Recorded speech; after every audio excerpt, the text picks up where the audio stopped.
지난번에 우리가 함께 나눴던 것이 무엇이었습니까? 온유한 자는 땅을 기업으로 받는다는 것이었습니다. 이때 온유하다라는 것은 선천적으로 따뜻하고 마음이 넓은 겸손한 사람을 말하는 것이 아니라고 했습니다. 그렇다면 성격이 급한 베드로나 바울 같은 사람은 땅을 기업으로 받지 못하는 거 아니지 않습니까? 그런 것이 아닙니다. 이때 말하는 온유는 길들여진 자를 말하는 것입니다. 야생 짐승이 주인을 먹을거리로 인식하는 것이 아니라 진짜 주인으로 인식하는 그런 것이 바로 길들여진 것입니다. 모세가 그런 길들여진 자였습니다. 이 사람 모세는 온유함이 지면의 모든 사람보다 더하더라. 이 말씀은 모세가 선천적인 온유한 사람이라는 게 아닙니다. 그는 원래 자기 감정을 주체할 수 없어서 애굽 사람을 죽인 사람입니다. 그의 온유함은 하나님께 연단받아 길들여짐을 말하는 것이었습니다. 하나님 앞에 누구보다 많은 연단과 훈련으로 자기 주인이 하나님이라는 것을 깨달았습니다. 모세가 그런 사람입니다. 하나님을 먹을거리로 보는 자가 아니라 자기에게 좋은 것을 주는 자라고 길들여진 자가 바로 모세였습니다. 우리의 온유함은 바로 그분의 연단과 훈련 가운데 있는 것입니다. 그분께 길들여지는 것은 결국 그분의 생각을 이해한다는 것과 같은 것입니다. 주는 것이 그저 먹는 것이 아니라 사랑이요 우리에게 생명이 되는 것을 깨달을 때 우리는 잘 길들여진 자, 온유한 자가 될 수 있다는 것이죠. 하나님께서는 그 후에 땅을 기업으로 주신다 말씀하십니다. 이건 당연한 것입니다. 훈련도 되지 않는 백성들을 하나님의 나라인 가나안 땅에 들어가게 하면 안 되는 것이죠. 어울리지 않는 것입니다. 반드시 훈련되고 진짜 주인의 말씀을 들을 수 있는 사람들이 들어가야 한다는 것이죠. 하나님께서도 이것을 잘 하시고 잘 길들여진 자에게만 땅을 기업으로 주셨습니다. 사랑하는 성도 여러분, 우리의 주인이 누구인지 잘 판단해야 합니다. 우리 안에 짐승 같은 죄성이 있으면 결국 하나님을 먹을거리로만 아는 자들이 됩니다. 먹을 거 안 주면 성질내고 짜증내고 교회까지 떠나버리는 사람이 된다는 것입니다. 우리는 잘 깨달아야 합니다. 그분이 주고 안 주고는 주인의 마음이라는 것입니다. 그리고 하나님께서 가장 사랑하신 자는 우리라는 것을 우리는 믿어야 합니다. 왜냐하면 태어날 때부터 길들인 것이 아니라 죄인인 우리를 선택해서 포악한 그 자체에서 다시 시작했기 때문입니다. 이것은 힘듦도 몇 배가 들어가는 작업이고 관심도 몇 배가 들어가는 작업입니다. 이것은 사랑이라고밖에 설명할 수 없습니다.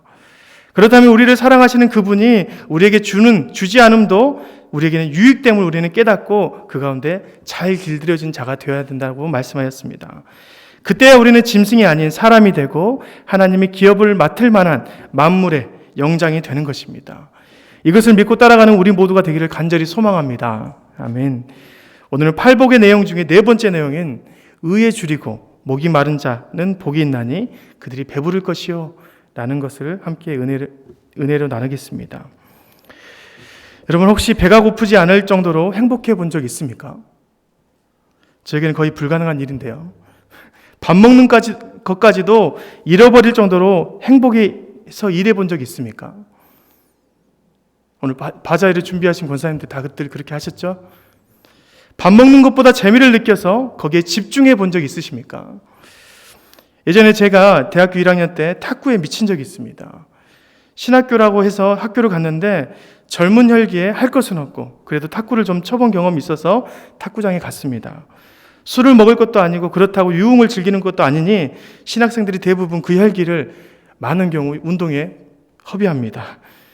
운동장에서 축구도 해봤지만 갑자기 신학생들이 돈이 어디서 났는지 학교에 차가 갑자기 많아져서 학교 운동장을 주차장으로 바꾼 다음에는 탁구장에서만 살았습니다. 저는 그때 제가 탁구 좀 치는 줄 알았습니다. 왜냐하면 그래도 교회에서도 잘 치고 고등학교 때에도 반에서 1등도 하고 교회에서도 잘 치니까 잘 치는 줄 알았습니다. 그런데 그 좁은 탁구장에 처음 간 그날 저는 좌절감에 이루 말할 수 없을 정도로 상처를 받았습니다. 목회자들이 얼마나 운동을 좋아하는지 다들 거의 수준급들이었습니다. 그래서 결국 친구랑 둘이 구경만 하고 있다가 선배 중에 한 명이 불쌍하다고 한번 시켜줬는데 그때 저에게 이런 말을 했습니다. 야, 너희들하고 치는데 내가 왼손으로 해도 이기겠다 이런 말을 합니다. 왼손으로 밥 먹기도 힘든데 왼손으로 탁구를 해서 이길 만한 것은 우리의 실력이 거의 최하급이라고 말하는 것과 같은 것입니다. 그 말이 저에게 굉장한 충격이면서 자극제였습니다. 그때부터 자존심이 상해서 마음속으로 저 사람들은 다 이기고 말겠어 하고 생각했습니다. 그래서 탁구장에서 하루에 8시간씩 있었습니다. 시간이 날 때마다 수업 시간에 쉬는 시간도 짬을 내서 연습을 했습니다. 6개월 정도 되었을 때 저는 갑자기 실력이 월등히 늘어났습니다. 그리고 점점 예전에 쳤던 그 선배와 게임이 되는 것을 느꼈고 그 게임을 통해서 1년이 지나가기 전에 그분들을 다 이겨버렸습니다. 그때 저는 한 사람씩 이기는 재미가 너무 즐거워서 밥 먹는 것도 잊어버릴 정도로 게임을 하며 살았습니다. 제가 한번 미친 적이 있어가지고 새벽 3시까지 탁구를 치고 있더라고요. 그때는 배고픈 줄도 몰랐습니다. 실력이 날로 느는 것도 재밌고 실력 차이가 많이 나서 거의 신과 같은 존재들을 게임에서 이기는 경험도 했기 때문에 신비할 정도로 재미를 느꼈습니다. 그 재미 때문에 정신도 굶을 때도 많았고 가끔 수업 시간을 잊을 때도 있었습니다. 고백입니다. 그때 그랬던 것 같습니다. 배가 고픈 줄 몰랐습니다. 모든 것이 밥 먹는 것보다 만족한 상태였습니다. 밥보다 재미있고 맛있는 것이 있다는 것을 깨달았습니다. 밥을 잊어버릴 정도로 행복한 것이 있다는 것을 깨달았던 것이죠. 의에 줄이고 목이 마른 자는 복이 있나니 배부를 것이며, 이때 말하는 배부르다라는 표현은 다른 성경에 찾아보면 거의 대부분 배가 부른 상태를 말하는 것이 아니라 만족을 의미하는 단어로 사용하고 있습니다. 의에 줄이고 목이 마른 사람들은 배가 부를 정도로 하나님께서 밥을 주시는 것이 아니라 우리가 그것을 잊을 만한 기쁨과 만족이 생긴다는 것입니다. 의에 줄이고 목이 마른 자 할 때 의는 어떤 의를 말하는 것일까요? 세상적인 의로움보다 하나님의 뜻을 말하는 것입니다. 하나님의 뜻이 항상 나에게 부족한 상태여서 그것을 줄인 마음으로 기다리며 목말라 한다는 것입니다. 하나님의 뜻이, 하나님의 나라가 나에게 목마름이 되는 것을 의미하는 것입니다. 여러분, 하나님의 뜻이 나에게 주림이 되고 목마름이 되려면 어떻게 돼야 됩니까? 거기에 기쁨이 있어야 되지 않겠습니까? 여러분, 어떤 공간이 기쁨이 되려면 무엇이 좋아야 할까요? 우선 그곳에 사람이 좋아야 합니다. 생각해 보십시오. 아무리 내 집이 100평의 앞에 전망이 있는 좋은 집이라고 해도 그 안에 사랑하는 가족이 아니라 나에게 해를 주는 강도가 있었다고 생각해 보십시오. 우리 가족이 거기에 상처를 받고 위협을 당한 경험이 있다고 생각해 보십시오. 그렇다면 당장에 그 집을 포기하고 이사를 갈 것입니다. 하지만 아무리 10평도 안 되는 집이라도 거기에 가족들과 행복한 추억들이 쌓인 곳이었다면 세상 어디보다 편안하고 쉬고 싶은 곳이 집이 될 것입니다. 그게 기쁨이 되는 것입니다. 우리가 하나님의 나라가 좋고 그것 때문에 좋은 것은 하나님이 좋아서 그런 것입니다. 하나님에 대해서 좋음을 느끼지 못한다면 하나님의 나라와 의를 구하는 행동들은 나에게 별로 흥미가 없는 것입니다. 오히려 세상 속에서 있는 그 즐거움이 크게 느껴질 것입니다. 먼저 그의 나라와 그의 의를 구하라. 그리하면 이 모든 것이 더하시리라 할 때 포인트를 우리를 잘 잡아야 합니다. 우리 관심이 하나님을 기쁨으로 느끼지 못할 때 이 모든 것이 태워진다는 말씀에 우리가 포인트가 집중됩니다. 그러나 우리가 하나님의 기쁨이 되고 그분의 나라에 관심을 갖게 된다면 그분이 채우시든 채우시지 않든 간에 우리는 그분의 나라와 의에 관심을 갖게 된다는 것이죠. 그것으로 만족함을 느낄 수 있다는 것입니다. 우리는 먼저 하나님으로 만족해야 합니다. 그분이 나에게 기쁨이 되어야 합니다. 그분의 기쁨이 되지 않고 그분의 나라가 나에게 관심이 없게 된다면 결국 우리는 이곳에서, 교회에서 아무것도 할 수 없게 된다는 것이죠. 하나님만 생각하면 정신을 잃을 정도로 감격해야 합니다. 그분이 우리를 사랑하는 것에 우리는 흥분해야 합니다. 그분이 우리와 함께했던 그 추억들이 살아나고 간증이 되면 우리는 당연히 그분의 의에 줄이고 목이 마를 수밖에 없는 것이죠. 여러분, 그분의 존재를 감격하고 그분을 기뻐하는 것이 무엇이겠습니까? 와, 하나님만 생각하면 좋습니다. 웃음이 납니다. 그것은 바로 예배입니다. 예배입니다. 하나님이 좋은 것, 하나님께 감격한 것이 바로 예배라는 것입니다. 예배의 모든 형식들이 다 없어진다고 생각해 보십시오. 찬양팀이 없어지고 피아노가 없어지고 세상에 아무것도 할 수 없는 상태가 된다고 생각해 보십시오.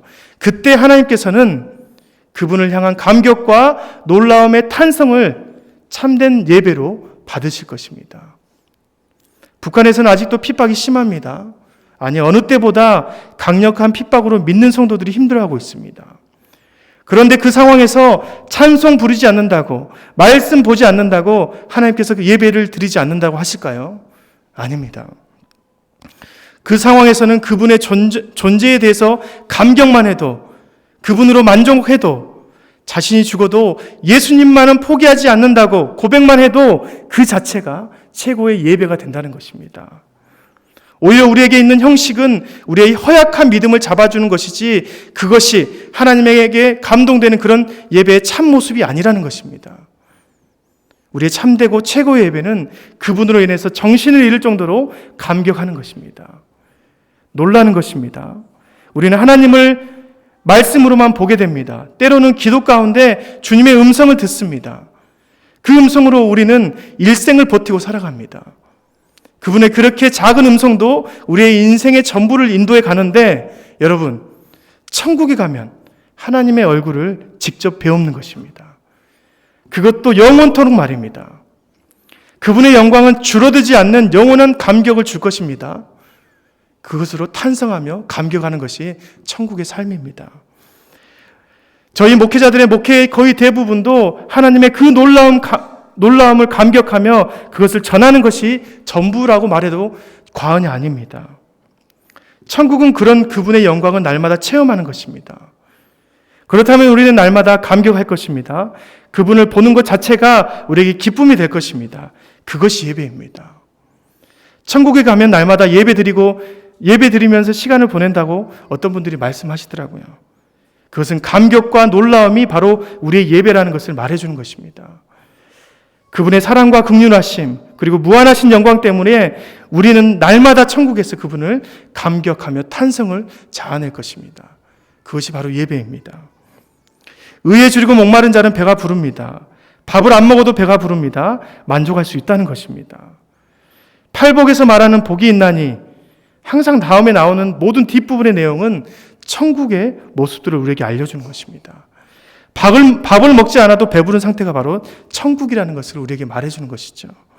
그런데 어떤 사람들은 이렇게 말합니다. 우리가 너무 좋아하는 밥을 안 줘? 그럼 천국 안 가? 이렇게 말하는 사람도 있습니다. 밥 먹는 것보다 훨씬 더 좋은 곳이 천국의 삶인 것이죠. 하나님을 뵙고 감격하는 것이 더 만족스러운 삶이 말해주는 것이 우리의 천국의 삶입니다. 마치 에덴처럼 먹을거리를 생각하지 않아도 어디에서나 먹을 것이 풍족했던 곳이 될 것입니다. 하지만 그것에 관심을 두지 않고 하나님에게 관심을 가질 수밖에 없는 그곳이 바로 에덴, 천국을 말하는 것입니다. 여러분, 인간의 죄성이 얼마나 사람의 눈을 멀게 하는지 아십니까?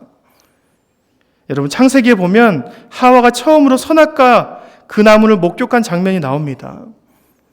제가 그것을 한번 읽어드리겠습니다. 창세기 3장 6절 말씀입니다. 여자가 그 나무를 본즉 먹음직도 하고 보암직도 하고 지혜롭게 할 만큼 탐스럽기도 한 나무인지라. 여자가 그 열매를 따먹고 자기와 함께 있는 남편에게도 주매 그도 먹은지라. 여러분, 그 하와가 그 나무를 처음 보고 그렇게 생각했을까요? 아닙니다. 그 나무를 저때 처음 먹은 것이 아닐 것입니다. 하와는 매일 그 나무를 지나가며 보았을 것입니다. 그리고 그 나무에 대한 것은 그저 하나님 말씀 그 자체였습니다. 먹지 말라고 했으니까 안 먹는 그런 나무입니다. 그런 쉬운 나무였습니다. 하루에도 몇 번씩, 몇백 번씩, 몇천 번씩 보았고 지나왔던 나무였습니다. 그런데 그렇게 자주 보는 나무가 왜 갑자기 그녀에게 특별한 것으로 보였을까요? 그것은 하와가 거기에 관심을 가졌기 때문입니다. 여자가 그 나무를 본즉, 그 보는 것은 그 나무에 관심을 가지고 나서 보았기 때문에 시작된 것입니다. 여러분, 우리가 하나님에게 관심을 갖게 된다면 세상의 것이 보이지 않을 때가 많습니다. 아무리 우리가 원죄라고 하는 그 나무가 중앙에 떡하니 있어도 우리가 그것을 보지 않고 관심을 두지 않으면 그냥 그런 나무입니다. 아무런 영향력이 없는 그런 나무. 무서워서 벌벌 떨지 않아도 되는 그런 나무인 것이죠.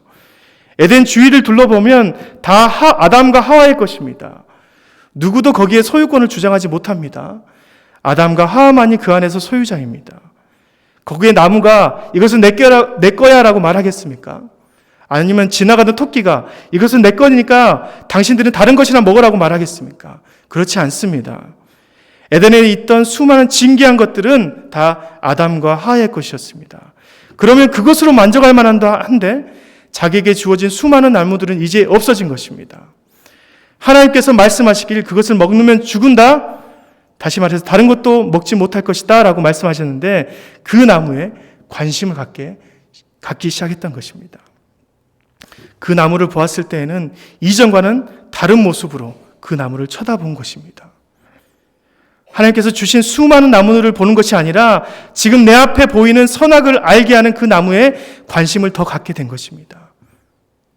차라리 이럴 때 옆뒤만 보았어도 그 나무에 손을 안 댔을 텐데 그 나무가 너무 자신의 눈에 보기 좋게 들어왔습니다. 그 나무가 갑자기 멋있어지거나 그런 것이 아니라 예전에 있을 때와 차이는 없지만 내가 관심을 갖고 그 나무가 특별해 보이는 것입니다. 여러분은 세상에서 살아갑니다. 세상에는 여러분 주변에 선악과 같은 수많은 것들이 질비해져 있습니다. 에덴에서는 하나였지만 여러분 주변에는 그것보다 더 많은 것이 있다는 것이 확실합니다. 하지만 여러분 이것을 생각하십시오. 거기에 관심을 갖지 않기를 바랍니다. 그 관심을 하나님의 말씀에 집중하시길 바랍니다. 관심을 갖지 않고 하나님께 관심을 갖게 된다면 여러분 앞에 시험과 유혹거리들은 아무것도 아닌 것이 됩니다. 예전에 있었던 그저 한 그루의 나무에 불과합니다. 하나님께서 그 나무를 특별하게 만든 것이 아니라 우리가 거기에 너무 많은 관심을 갖고 있는 것이 문제라는 것입니다. 내가 이것을 가지면 안 되나? 라는 욕심이 생긴 것입니다. 그때의 주위를 둘러보십시오. 여러분에게 주신 아름다운 실과가 더 많이 있는 것입니다. 아니 그것만 빼고 하나님의 축복이 여러분의 삶에 깔려 있는 것을 발견할 수 있을 것입니다.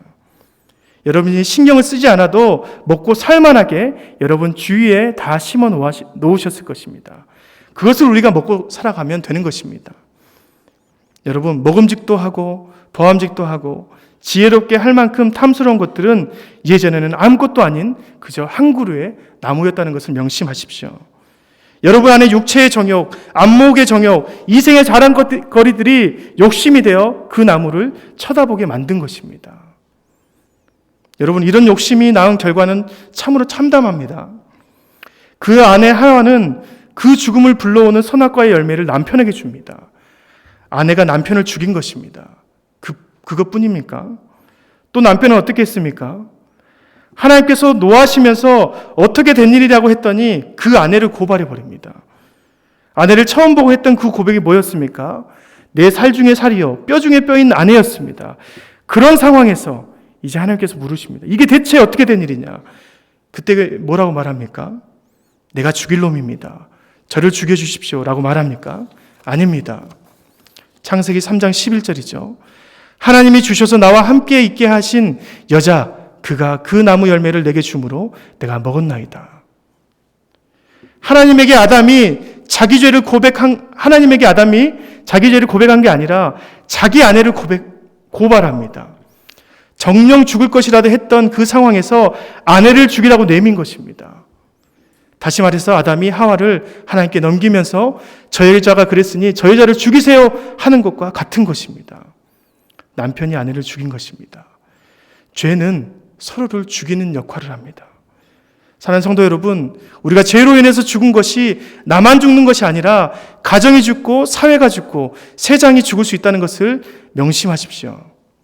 여러분 우리가 지금 살펴보는 것은 의에 줄인 삶, 의에 목마른 자가 되어야 한다는 것입니다. 그렇다면 하나님을 기쁨의 대상으로 만족의 대상으로 여기며 살아가야 한다는 것을 함께 살펴보고 있는 것입니다. 하나님보다 더한 만족을 찾으면 결국 그것은 나의 배를 채우는 것이 아니라 나를 죽이고 우리 모두를 죽인다는 것을 명심해야 할 것입니다. 여러분은 혹시 이 문장에서 어느 부분에 집중되십니까? 먼저 그의 나라와 그의 의를 구하라.